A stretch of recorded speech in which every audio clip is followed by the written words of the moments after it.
आजकल कुछ इस तरह की पिक्चरें आ रही हैं, अगर आप कबीर से शुरू करें, पुष्पा से शुरू करें, और अभी एक एनिमल पिक्चर चल रही है।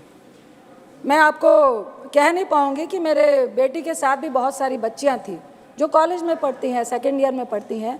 आधी पिक्चर में उठ के रो के चली गई कि इतनी आखिर हिंसा और इतना वायलेंस और महिलाओं के साथ डिसरिस्पेक्ट को जस्टिफाई करना पिक्चरों के द्वारा, मुझे लगता है कबीर में जिस तरह वो अपनी वाइफ को ट्रीट करता है और इस मूवी में जिस तरह से वाइफ को ट्रीट करता है और लोग और समाज और पिक्चर भी उसको जस्टिफाई करते दिखा रही है, ये बहुत ही सोचनीय विषय है।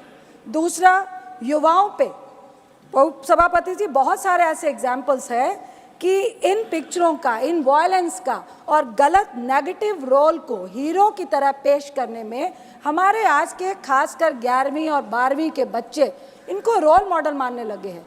कई इस तरह की हिंसा हमें समाज में देखने को मिल रही है, जो एग्जाम्पल और जो उदाहरण वो पिक्चरों से लेकर आते हैं।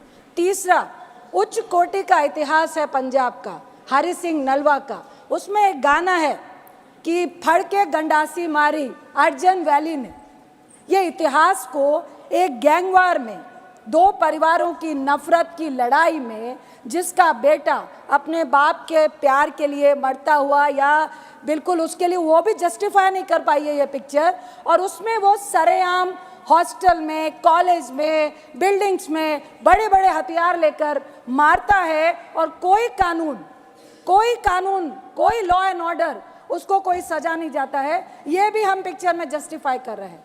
जहाँ तक अर्जन वैली का सवाल है सभापति जी, हरि सिंह नलवा जो कमांडर इन चीफ थे सिख फौज के, जिन्होंने मुगलों के खिलाफ, जिन्होंने अंग्रेजों के खिलाफ उनकी बढ़ती हुई सत्ता को रोकने के लिए लड़ाई लड़ी थी, उनका बेटा था अर्जन सिंह नलवा, जो पाकिस्तान के गुजरात से, वो जब पूरा इंडिया हमारा एक साथ था और उन्होंने कई मुसलमानों को 1947 में बचाने का काम किया था।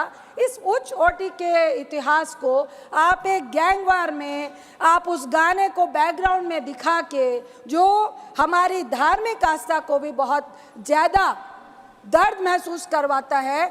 गुरु गोविंद सिंह जी जो सिखों के 10वें गुरु हैं, वो जब मुगलों से लड़ाई लड़ रहे थे,